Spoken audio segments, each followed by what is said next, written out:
ನಮಸ್ಕಾರ ಮೈಸೂರು. ಮಧ್ಯಾಹ್ನ 3 ಗಂಟೆ ಅಂದ್ರೆ ನಂಬೋ ತರನ ಇದೆ ಇದು. ಕೊಟ್ಟಿಯೂರು ಆನೆಗಳು ಇಲ್ಲೂ ಬಿಸ್ನೆಸ್ ಮಾಡ್ತಾ ಇದ್ದಾರೆ. ಪಣವಿಲ್ಲದೆ ಪ್ರವೇಶವಿಲ್ಲ.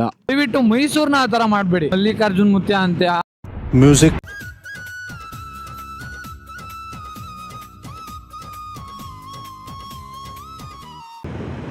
ಪಾಪ ಬಾಯ್ಸು ನಾನು ಬಂದಿಲ್ಲ ಅಂತ ನಿಂತ್ಕೊಂಡು ಕಾಯ್ತಾ ಇದ್ದಾರೆ ನಮಗೋಸ್ಕರ. ಇದು ಬೇಸಿಕ್ ರೈಡರ್ಗಿರೋ ಡಿಸಿಪ್ಲೈನು, ಕಮಿಟ್ಮೆಂಟು.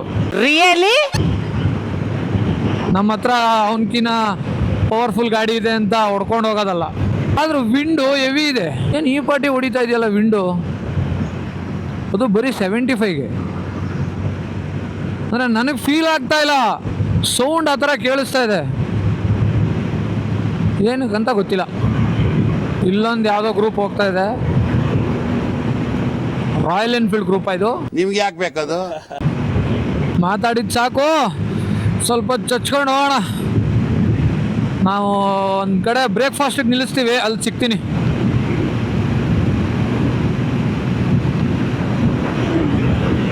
ಇಲ್ಲೇ ಒಂದು ಸ್ಟಾಪ್ ಹಾಕೊಂಡಿದ್ವಿ ತಿಂಡಿಗೆ. ಇದೆ ನೋಡಿ. ಊಟ ಆಯ್ತಾ? ಒಳ್ಳೆ ಬ್ಯಾಟಿಂಗ್ ಆಯಿತು. ಬಾಯ್ಸ್ ಏನೋ ಮಾಡ್ತಾ ಇದ್ದಾರೆ, ಬ್ಯಾಗೆಲ್ಲ ಬಿಚ್ಕೊಂಡು. ಏನು ಮಾಡ್ತಾ ಇದ್ದೀರಪ್ಪ? ನಿಮ್ಗೆ ಯಾಕೆ ಬೇಕದು? ಬ್ಯಾಗು ಹೆಂಗೋ ಕಟ್ಕೊಂಡಿದ್ವಿ, ಬಿಚ್ಕೊಂಡಿದ್ದಾರೆ. ಇವಾಗ ಬ್ಯಾಗ್ನ ಕಟ್ಟಕ್ಕೆ ಒದ್ದಾಡ್ತಾ ಇದ್ದೀವಿ. ಇವರೇ ಮಣಿ ಅಂತ ನೋಡಿ. ಏನು ಇವ್ರು ಬಂದು ಸುನಿಲ್ ಅಂತ. ನನಗೆ ನೀನಂದ್ರೆ ಇಷ್ಟ ಇಲ್ಲ, ನಂಗೆ ಸುಮ್ಮನೆ ಕಾಡ್ಬೇಡ ಆಯ್ತಾ. ಇವರು ಪೃಥ್ವಿ, ಟ್ರಿಪ್ ಆರ್ಗನೈಸರ್. ಮುಖ ತೋರಿಸ್ರಿ ಪೃಥ್ವಿ ಅವರೇ. ಹಾಂ ನೋಡಿ. ವಿಮಲ್ ಬಾಯಲ್ಲಿ ಹೇಳಿ ಕೇಸರಿ. ಇವಾಗ ನೆಕ್ಸ್ಟ್ ಸೀದಾ ಕಬಿನಿ ಡ್ಯಾಮ್. ಬನ್ನಿ, ಅಲ್ಲೂ ಹೋದ್ಮೇಲೆ ಸಿಗ್ತೀನಿ. ನಮಸ್ಕಾರ ಮೈಸೂರು. ಯಾರಾದರೂ ಈ ವಿಡಿಯೋನ ಮೈಸೂರಿಂದ ನೋಡ್ತಾ ಇದ್ರೆ ಒಂದು ಲೈಕ್ ಹಾಕ್ರಿ, ಒಂದು ಕಮೆಂಟ್ ಮಾಡಿರಿ, ಒಂದು ಸಬ್ಸ್ಕ್ರೈಬ್ ಮಾಡ್ಕೊಳ್ಳಿ. ಈಗ ತಾನೇ ಹೊಟ್ಟೆ ತುಂಬ ತಿಂಡಿ ತಿನ್ಕೊಂಡು ಭರ್ಜರಿಯಾಗಿ ಬ್ಯಾಟಿಂಗ್ ಮಾಡ್ಕೊಂಡು ಹೋಗ್ತಾ ಇದ್ದೀವಿ. ಮೈಸೂರಿಗೆ ಬಂದ್ರೇ ಒಂಥರ ಪೀಸು, ನೆಮ್ಮದಿ. ಎಷ್ಟೋ ಜನರ ಆಸೆ ಬೆಂಗಳೂರಲ್ಲಿರೋರ್ದು ಮೈಸೂರಲ್ಲಿ ಒಂದು ಮನೆ ಕಟ್ಕೊಂಡು ಸೆಟ್ಲಾಗಬೇಕು ಅಂತ. ಎಲ್ರದ್ದು ಆ ಆಸೆ ಈಡೇರಲಪ್ಪ. ಇವಾಗ ನಮ್ಮ ಪಯಣ ಎಲ್ಲಿಗೆ ಅಂತ ಕೇಳಿದ್ರೆ ಕಬಿನಿ ಡ್ಯಾಮ್. ಇವಾಗ ನಾನ್ ಸ್ಟಾಪ್ ಸೀದಾ ಎಲ್ಲೂ ನಿಲ್ಲಿಸದೆ ಸೀದಾ ಕಬಿನಿ ಡ್ಯಾಮ್ಗೆ ಹೋಗ್ತಾ ಇದ್ದೀವಿ. ಮೈಸೂರಿಗೆ ಬಂದರೆ ಖುಷಿಯಾಗೋದೇನೆಂದರೆ ದೊಡ್ಡ ದೊಡ್ಡ ರೋಡ್ಗಳು, ದೊಡ್ಡ ದೊಡ್ಡ ಸರ್ಕಲ್ಗಳು, ಒಳ್ಳೆ ಗಾಳಿ, ಪೀಸ್ ವೆದರು, ಖುಷಿ ಆಗುತ್ತೆ. ಮೈಸೂರಿಗೆ ಬಂದರೆ ರಿಟರ್ನ್ ಹೋಗೋಕ್ಕೆ ಮನಸ್ಸಾಗಲ್ಲ. ಇದೇನು ನಾನೇನು ಮೊದಲನೇ ಸರಿ ಅಲ್ಲ ಮೈಸೂರಿಗೆ ಬರ್ತಾ ಇರೋದು. ತುಂಬ ಸಲ ಬಂದೀನಿ, ಚಿಕ್ಕ ವಯಸ್ಸಿಂದನೂ ಬರ್ತಾಯಿದ್ದೀನಿ ಮೈಸೂರಿಗೆ. ಆದರೂ ಪ್ರತಿ ಸಲ ಬಂದಾಗ್ಲೂ ಏನೋ ಒಂದು ಇಲ್ಲಿ ಅಟ್ರ್ಯಾಕ್ಟ್ ಮಾಡುತ್ತೆ. ಪ್ರತಿ ಸಲ ಮೈಸೂರಿಗೆ ಬಂದಾಗಲೂ ಅನಿಸುತ್ತೆ ಇಲ್ಲೇ ಇದ್ಬಿಡೋಣ, ಮತ್ತೆ ವಾಪಸ್ ಬೆಂಗಳೂರಿಗೆ ಹೋಗೋದು ಬೇಡ ಅಂತ. ಆದರೆ ಏನು ಮಾಡೋದು, ಜೀವನ ನಡಿಬೇಕಲ್ಲ, ಹೊಟ್ಟೆಪಾಡು. ಬೆಂಗಳೂರಿಗೆ ಹೋಗಲೇಬೇಕು, ಕೆಲಸ ಮಾಡಲೇಬೇಕು.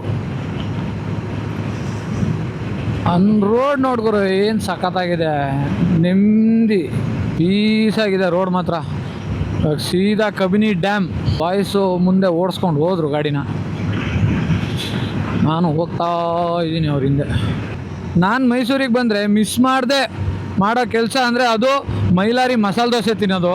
ನನಗಂತೂ ಸಖತ್ ಇಷ್ಟ ಅದು. ನೀವು ಯಾರಾದರೂ ಟ್ರೈ ಮಾಡಿದ್ದೀರಾ ಏನು ಅನ್ನೋದು ಕಮೆಂಟ್ ಮಾಡಿ. ಆಲ್ಮೋಸ್ಟ್ ಆಲ್ ಎಲ್ಲರೂ ತಿಂದಿರ್ತೀರ, ಸಕ್ಕತ್ತಾಗಿರುತ್ತೆ ಮಾತ್ರ. ದೋಸೆ ನಾರ್ಮಲ್ಲೇ, ಆದರೆ ಅದ್ರೊಳಗಡೆ ಹಾಕಿರ್ತಾನಲ್ಲ ಈರುಳ್ಳಿದು, ಅದೇನಂತಾರೆ ಈರುಳ್ಳಿ ಗೊಜ್ಜು ಪಲ್ಯ ಏನು ಬೇಕಾದ್ರೆ ಅಂದ್ಕೊಳ್ಳಿ, ಅದೇ ಟೇಸ್ಟು. ಸಕ್ಕತ್ತಾಗಿರುತ್ತೆ ಮಾತ್ರ. ಅದು ಕೊಡ್ತಾ ಇದ್ರೆ 3 ಹೊತ್ತು ತಿಂತಾನೇ ಇರ್ಬೋದು. ಬೆಳಗ್ಗೆನೂ ತಿನ್ಬೋದು, ಮಧ್ಯಾಹ್ನನೂ ತಿನ್ಬೋದು, ನೈಟು ತಿನ್ಬೋದು. ಅಷ್ಟು ಚೆನ್ನಾಗಿರುತ್ತೆ. ವೆದರೇ, ಮೈಸೂರ್ದು ವೆದರೇ ಚಂದ. ಒಳ್ಳೆ ನಮ್ಮ ಊರಿದ್ದಂಗಿದೆ. ನಮ್ಮ ಶಿರ್ಸಿ, ಸಿದ್ದಾಪುರ, ನಮ್ಮ ಉತ್ತರ ಕನ್ನಡ ಇದ್ದಂಗೆ ಇದೆ ಮೈಸೂರನ್ನು. ಆದರೆ ಏನು ಸ್ವಲ್ಪ ಡೆವಲಪ್ ಆಗಿದೆ. ಆದರೆ ಒಂದು, ಮೈಸೂರನ್ನ ದಯವಿಟ್ಟು ಹೀಗೆ ಇರೋಕ್ಕೆ ಬಿಟ್ಬಿಡಿ. ಡೆವಲಪ್ಮೆಂಟ್ ಹೆಸರಲ್ಲಿ ಇನ್ನೇನು ತರಬೇಡಿ ಮೈಸೂರಿಗೆ. ದಯವಿಟ್ಟು ಮೈಸೂರು ಒಂದು ಚೆನ್ನಾಗಿದೆ. ಬೆಂಗಳೂರಿನ ಡೆವಲಪ್ಮೆಂಟು ಅಂತ ಹೇಳಿ ಪೂರ್ತಿ ಕಾಂಕ್ರೀಟ್ ಮಾಡಾಕ್ಬಿಟ್ಟಿದ್ದೀರಾ. ಇವಾಗ ನಮ್ಮ ಡಿ ಕೆ ಶಿವಕುಮಾರ್ ಸಾಹೇಬರು ಬಿಡದಿಲಿ ಸ್ಮಾರ್ಟ್ ಸಿಟಿ ಮಾಡ್ತೀನಿ, ಅದು ಮಾಡ್ತೀನಿ, ಇದು ಮಾಡ್ತೀನಿ ಅಂತೆಲ್ಲ ಏನೇನೋ ಮಾಡ್ತಾ ಇದ್ದೀರಲ್ಲ ನೀವು ಗೌರ್ಮೆಂಟ್ ಅವ್ರು, ದಯವಿಟ್ಟು ಅದನ್ನು ಎತ್ಕೊಂಡೋಗಿ ಉತ್ತರ ಕರ್ನಾಟಕಕ್ಕೆ ಹಾಕಿ, ಅದನ್ನು ಅಲ್ಲಿ ಡೆವಲಪ್ ಮಾಡಿ. ಅಲ್ಲಿ ಬರಡು ಭೂಮಿಗಳು, ಖಾಲಿ ಜಾಗಗಳು ಬೇಜಾನಿದ್ದಾವೆ, ಅಲ್ಲಿ ಮಾಡಿ. ದಯವಿಟ್ಟು ಇಲ್ಲಿ ರೈತರು ಹೊಟ್ಟೆ ಮೇಲೆ ಹೊಡೆದು ಇಲ್ಲಿ ಸಾಕು. ನೀವು ಬೆಂಗಳೂರು, ಮೈಸೂರು, ಮಂಗಳೂರು ಅಂತ ಉದ್ಧಾರ ಮಾಡಿದ್ದು ಸಾಕು. ಇಲ್ಲಿರೋ ಇನ್ಫ್ರಾಸ್ಟ್ರಕ್ಚರ್ನ ನೀಟಾಗಿ ಮಾಡಿರಿ ಸಾಕು. ರೋಡ್ಗಳನ್ನ ಸ್ವಲ್ಪ ನೀಟಾಗಿ ಮಾಡಿ, ಇರೋದನ್ನ ಸ್ವಲ್ಪ ಅಗಲ ಮಾಡಿ, ಒಳಚರಂಡಿ ವ್ಯವಸ್ಥೆನ ಬೆಟರ್ ಮಾಡಿ, ಇಂಥದ್ದು ಮಾಡಿ. ಇನ್ನೇನು ಬೇಕಾಗಿಲ್ಲ ಬೆಂಗಳೂರಿಗೆ, ಮೈಸೂರಿಗೆ. ಒಂದು ಒಳಚರಂಡಿ ವ್ಯವಸ್ಥೆ ಸರಿ ಇಲ್ಲ, ಒಂದು ರೋಡ್ ಸರಿ ಇಲ್ಲ. 10 ನಿಮಿಷ ಮಳೆ ಬಂದರೆ ಸಾಕು, ಫುಲ್ ರೋಡೇ ಕೆರೆ ಆಗೋಗುತ್ತೆ. ಇರೋ ಬರೋ ಕೆರೆನೆಲ್ಲ ಮುಚ್ಚಿ ಅದ್ರ ಮೇಲೆ ಅಪಾರ್ಟ್ಮೆಂಟ್ಸ್ಗಳು ಅದಂತೆ ಇದಂತೆ ಕಟ್ಬಿಟ್ಟು, ಒಂದು ಮಳೆ ಬಂದರೆ ಒಂದು ಚಿಕ್ಕ ಮಳೆ ಬಂದರೆ ನೀರು ಹೋಗೋಕ್ಕೆ ಜಾಗ ಇಲ್ಲ ಬೆಂಗಳೂರಲ್ಲಿ. ಆ ಥರ ಮಾಡಾಕ್ಬಿಟ್ಟಿದ್ದೀರಾ. ನಿಜವಾಗ್ಲೂ ಕೇಳ್ಕೊತೀನಿ ನಿಮಗೆ, ಮೈಸೂರನ್ನ ಆ ಥರ ಮಾಡೋಕ್ಕೆ ಹೋಗಲೇಬೇಡಿ. ಚೆನ್ನಾಗಿದೆ ಮೈಸೂರು, ಚೆನ್ನಾಗಿರೋ ಜಾಗನ ಚೆನ್ನಾಗಿರೋಕ್ಕೆ ಬಿಟ್ಬಿಡಿ. ಇದು ಹೆಂಗಿದೆಯೋ ದಯವಿಟ್ಟು ಹಂಗೆ ಉಳಿಸ್ಕೊಂಡು ಹೋಗಿ ಸಾಕು. ಇನ್ನು ಬೆಳೆಸೋಕೆ ಹೋಗಬೇಡಿ, ಮೈಸೂರನ್ನ ಉಳಿಸಿ. ಇನ್ನು ನಿಮಗೆ ಇನ್ನೂ ಹಂಗೂ ಡೆವಲಪ್ಮೆಂಟ್ ಮಾಡಬೇಕು ಅಂತ ಇದ್ದರೆ ಉತ್ತರ ಕರ್ನಾಟಕ ಸೈಡ್ ಬನ್ನಿ. ಈ ಕಲಬುರ್ಗಿ ಆಗಲಿ, ಈ ಬೀದರ್ ಆಗಲಿ, ಅಲ್ಲಿ ಏನೂ ಇಲ್ಲ. ಏನಂದರೆ ಒಂದು ಕುಡಿಯೋ ನೀರಿನ ವ್ಯವಸ್ಥೆ ಇಲ್ಲ. ಎಷ್ಟೋ ಕಿಲೋಮೀಟ್ರ್ ನಡ್ಕೊಂಡು ಹೋಗಬೇಕು ಕುಡಿಯೋ ನೀರಿಗೆ ತೊಗೋಬೇಕು ಅಂದರೆ. ದಯವಿಟ್ಟು ಅದನ್ನು ಡೆವಲಪ್ಮೆಂಟ್ ಮಾಡಿ, ಅಲ್ಲಿ ತೊಗೊಂಡೋಗಿ ಕಂಪ್ನಿಗಳ್ನ. ಉತ್ತರ ಕರ್ನಾಟಕ ಸೈಡು ಒಂದು ಕ್ಯಾನ್ಸರ್ ಪೇಷಂಟ್ ಬಂದರೆ ಅದು ಯಾರೋ ಮುತ್ಯ ಅಂತೆ, ಮಲ್ಲಿಕಾರ್ಜುನ್ ಮುತ್ಯ ಅಂತೆ, ಆ ಮುತ್ಯ ಅಂತೆ, ಈ ಮುತ್ಯ ಅಂತೆ, ಈ ಥರ ಜನರ ನಂಬಿಕೆಗಳನ್ನ ದುರುಪಯೋಗ ಪಡಿಸ್ಕೊಂಡು ಏನೇನೋ ಮಾಡ್ತಾಯಿದ್ದಾರೆ. ಒಬ್ಬ ಕ್ಯಾನ್ಸರ್ ಪೇಷಂಟ್ಗೆ ಅವ್ನು ಯಾರೋ ಮುತ್ಯ ವಾಟ್ರ್ ಬಾಟ್ಲಲ್ಲಿ ನೀರು ತೊಗೊಂಡು ಅದನ್ನ ತೀರ್ಥ ಇದನ್ನು ಹಾಕಿದ್ರೆ ಇದಾಗುತ್ತೆ ಅಂದ್ಬಿಟ್ಟು ಡೈರೆಕ್ಟ್ ಬಾಯಿಗೆ ಹಾಕ್ತಾಯಿದ್ದಾನೆ. 3rd ಸ್ಟೇಜ್ ಕ್ಯಾನ್ಸರ್ ಇರೋ ಪೇಷಂಟ್ಗೆ ಡೈರೆಕ್ಟಾಗಿ ಆ ಥರ ಏನು ಫೀಡೇ ಮಾಡೋಂಗಿಲ್ಲ. ಅಂಥದ್ರಲ್ಲಿ ಆ ಥರ ಕೆಲಸ ಮಾಡ್ತಾಯಿದ್ದಾನೆ ಅವನು. ಈ ಥರ ಜನಗಳು ಊಟ ಹಾಕೋತಾ ಇದ್ದಾರೆ. ನೀವು ಅಲ್ಲೇನು ಡೆವಲಪ್ಮೆಂಟ್ ಮಾಡಿದೆ, ಎಜುಕೇಷನ್ ಕೊಡ್ತಿದ್ರೆ ಜನ ಹಾಗೆ ಇರ್ತಾರೆ. ಏನು ಮಾಡ್ತಾರೆ ಜನ?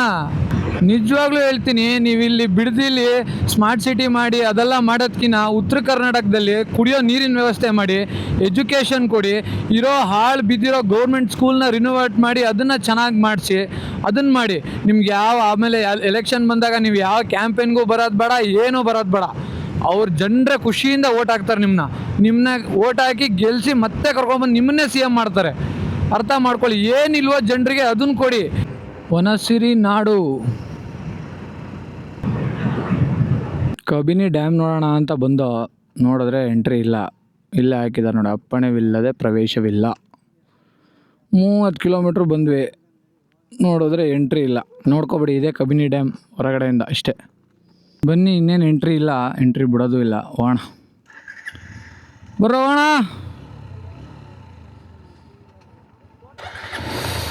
ಬನ್ನಿ ಓಡೋಣ ಬನ್ನಿ.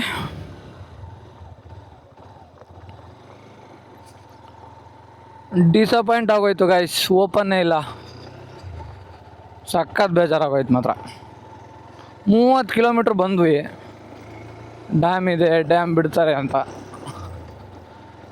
ನೀವು ಯಾರು ಬರೋರಿದ್ರೆ ನೋಡ್ಕೊಳ್ಳಿ, ಕಬಿನಿ ಡ್ಯಾಮ್ಗೆ ಎಂಟ್ರಿ ಇಲ್ಲ. ನೀವು ಗೌರ್ಮೆಂಟಿಂದ ಪರ್ಮಿಷನ್ ತೊಗೊಬಂದರೆ ಬಿಡ್ತಾರೆ ನಿಮಗೆ, ಇಲ್ಲ ಬಿಡಲ್ಲ. ಆದರೂ ನಮ್ಗೆ ಹಿಂಗಾಗಬಾರ್ದಾಗಿತ್ತು. ಸಖತ್ ಬೇಜಾರಾಗೋಯ್ತು. ಗಾಯ್ಸ್ ನೋಡಿ ಗಾಯ್ಸ್, ಏನಿದೆ ಗುರು ವೆದರು. ಇರಿ, ನಿಮ್ಗೆ ಹಿಂಗೆ ಕಾಣಿಸಲ್ಲ, ತಿರ್ಗಿಸ್ಬಿಟ್ಟು ತೋರಿಸ್ತೀನಿ ನೋಡಿ ಗುರು. ಮಧ್ಯಾಹ್ನ 3 ಗಂಟೆ ಅಂದರೆ ನಂಬೋ ಥರನಾ ಇದೆ ಇದು? ಆಹಾ, ಏನು ವೆದರು ಗುರು, ಏನು ವೆದರು. ಸ್ವರ್ಗ ಮಗಂದು. ಆಹಾ, ಮಳೆ ಬರ್ತಾ ಇದೆ. ಫಾಗ್ಗೆ ರೋಡೇ ಕಾಣ್ತಾ ಇಲ್ಲ, ಆ ರೇಂಜಿಗೆ ಆಗಿದೆ.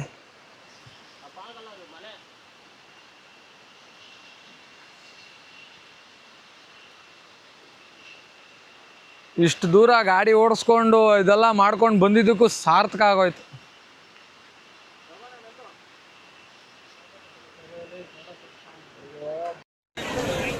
ಕೊಟ್ಟಿಯೂರಿಗೆ ಬಂದ್ವಿ, ಸ್ನಾನಕ್ಕೆ ಹೋಗ್ತಾ ಇದ್ದೀವಿ. ಸಿಕ್ಕಾಪಟ್ಟೆ ರಶ್ ಇದೆ ವೀಕೆಂಡು.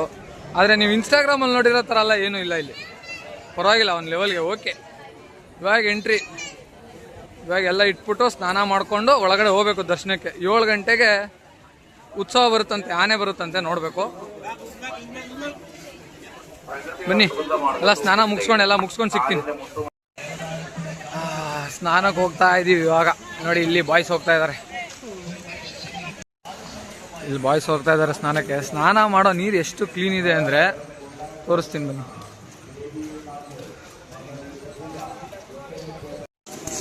ಇಲ್ಲೆಲ್ಲ ವೀಡಿಯೋ ರಿಸ್ಟ್ರಿಕ್ಟ್ ಆಗಿದೆ, ರಿಸ್ಟ್ರಿಕ್ಷನ್ನು, ವೀಡಿಯೋ ಮಾಡೋಂಗಿಲ್ಲ, ಆದರೂ ಮಾಡ್ತಾ ಇದ್ದೀನಿ ನೋಡಿ. ಇಲ್ಲೇ ಸ್ನಾನ ಮಾಡೋದು. ಸ್ನಾನ ಮಾಡೋ ನೀರು ನೋಡಿ ಎಷ್ಟು ಕ್ಲೀನ್ ಇದೆ ಅಂತ. ಅಪ್ಪ, ಈ ನೀರಲ್ಲೇ ಸ್ನಾನ ಮಾಡಬೇಕು.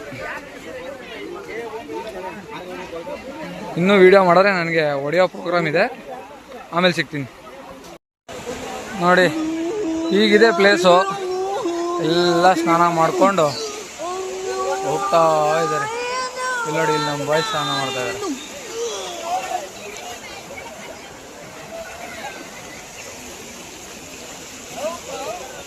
ಇದೆ ಕೊಟ್ಟಿಯೂರು ಸ್ನಾನದ ಕೊಳ.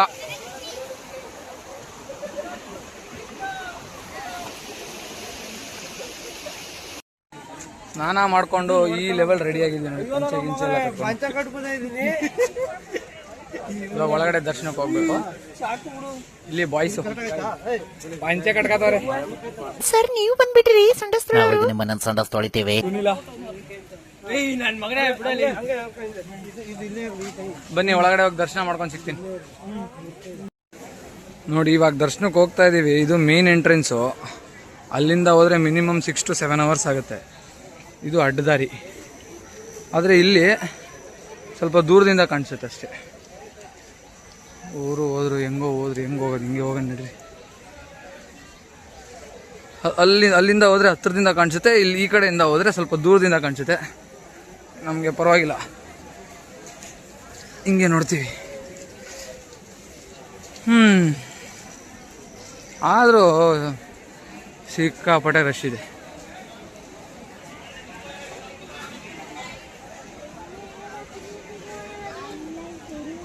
ಬನ್ನಿ ಒಳಗಡೆ ಹೋದ್ಮೇಲೆ ಮಾತಾಡ್ತೀನಿ ನೋಡಿ. ಇಲ್ಲಿ ವಿಡಿಯೋ ಮಾಡೋದು ಸ್ವಲ್ಪ ಕಷ್ಟ, ಆದರೆ ನಿಮಗೆ ಬೇಗ ದರ್ಶನ ಬೇಕು ಅಂದರೆ ಹಿಂಗೆ ಬಂದರೆ ಬೇಗ ಆಗುತ್ತೆ.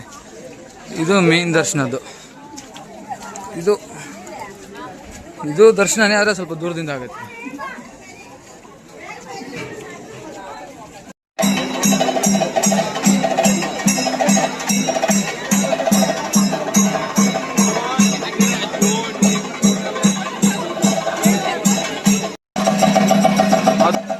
ಸಟ್ರಡೆ ನೋಡಿ ಎಷ್ಟು ರಶ್ ಇದೆ ಅಂತ.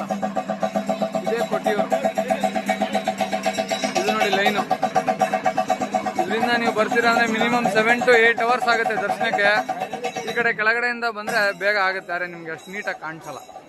ನನಗೆ ಇದೆಲ್ಲದಕ್ಕಿಂತ ಇಷ್ಟ ಆಗಿದೆ ಏನು ಗೊತ್ತಾ, ಅಲ್ಲಿ ಕಾಣಿಸ್ತಾ ಇದೆ ನೋಡಿ, ಅದು ವ್ಯೂ. ಆ ವ್ಯೂನೇ ಚಂದ. ನೀವು ಇದನ್ನ ನೋಡೋಕೆ ಇಲ್ಲಿಗೆ ಬರಬೇಡಿ, ಇದನ್ನ ನೋಡೋಕೆ ಬನ್ನಿ ನೋಡಿ. ಇಲ್ಲಿ 2 ಆನೆಗಳಿದ್ದಾವೆ, ಕೊಟ್ಟಿಯೂರು ಆನೆಗಳು. ಇಲ್ಲೂ ಬಿಸ್ನೆಸ್ ಮಾಡ್ತಾ ಇದ್ದಾರೆ. ಫೋಟೋ ತೆಗಿಬೇಕಂದ್ರೆ 100 ರೂಪಾಯಿ ಕೊಡ್ಬೇಕಂತೆ. ಒಂದು ಫೋಟೋಗೆ 100 ರೂಪಾಯಿ. ಏನು ಬನ್ನಿ, 100 ರೂಪಾಯಿ ಕೊಡ್ರಿ, ಆನೆ ಹತ್ರ ಫೋಟೋ ತೆಗೆಸ್ಕೊಳ್ಳಿ. ನೀವು ತೆಗೆಸ್ಕೊಳ್ಳಿ, ನಾವು ತೆಗೆಸ್ಕೊಂಡಿದ್ವಿ. ಈ ನನ್ನ ಮಕ್ಕಳಿಗೆ ತಿಂದ್ಬಿಟ್ಟು ಮನೇಲಿ ಬೇರೆ ಏನು ಕೆಲಸ ಇರಲ್ಲ, ಇಲ್ಲಿ ಬಂದು ನಿಂತ್ಕೊಂಡು ಹೋಗೋ ಬರೋರ್ನೆಲ್ಲ ತರಲೆ ಮಾಡ್ಕೊಂಡು ಪೋಸ್ ಕೊಡ್ತಿರ್ತಾರೆ ಬಡ್ಡಿ ಮಕ್ಕಳು. ಆದರೆ ಆನೆ ಮಾತ್ರ ಸಖತ್ ಕ್ಯೂಟ್ ಆಗಿದೆ, ಸಖತ್ತಾಗಿದೆ ಆನೆ. ಶೋಕಿ ಎಲ್ಲ ಬಿಡ್ಬಿಟ್ಟು ಹೂವು ಸೊಪ್ಪು ಮಾರ್ಕೊಂಡಿದ್ರೆ ಬದುಕ್ತೀರಾ. ದರ್ಶನ ಎಲ್ಲ ಮುಗೀತು, ರಿಟರ್ನ್ ಹೋಗ್ತಾ ಇದೀವಿ. ಇವಾಗ ಊಟ ಮಾಡಿ ಮಲ್ಕೊಳ್ಳೋದು. ಇವ ಯಾರೇ ಇವನು ಯಾರ್ಯಾರು ಬರ್ತಾರೋ ಮರೆ ಈ ಮನ್ಯಾಗ. ನೋಡಿ ದರ್ಶನ ಆದ್ಮೇಲೆ ಜಾತ್ರೆ ಪೇಟೆ ಇದೆ, ಏನ್ ಬೇಕು ಅದನ್ನ ತಗೋಬಹುದು. ನೋಡಿ ರಶ್ ನೋಡಿ ಹೆಂಗಿದೆ. ದಯವಿಟ್ಟು ವೀಕೆಂಡ್ಸ್ ಯಾರು ಬರಕ್ ಹೋಗ್ಬೇಡಿ. ಮತ್ತೆ ಭೇಟಿಯಾಗೋಣ. ನಮಸ್ಕಾರ.